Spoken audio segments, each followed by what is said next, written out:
Mag-ina na nagbebenta umano ng iligal na droga sa Gapan City, arestado. Nasa 500,000 pesos na halaga ng shabu, kumpiskado. Tutukan sa report.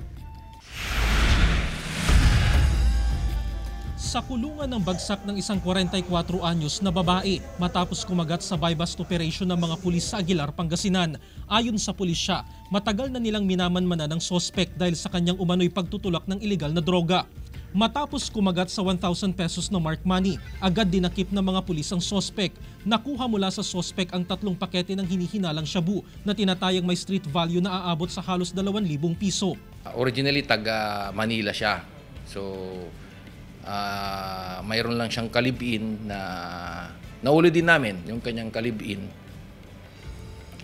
sa parehong kaso sa drugs din po. So dito po sila tumira sa may barangay Pugumbwa. Mariin namang itinanggi ng sospek ang paratang na tulak umano siya ng iligal na droga. Aminado naman siyang gumagamit ng droga. Ang asawa ko nakuha na nila, pero wala silang nakuha ang ebidensya sa akin. Yung ebidensya nila pag nila sa akin, nanggaling na po yun sa kanila, hindi po galing sa akin yun.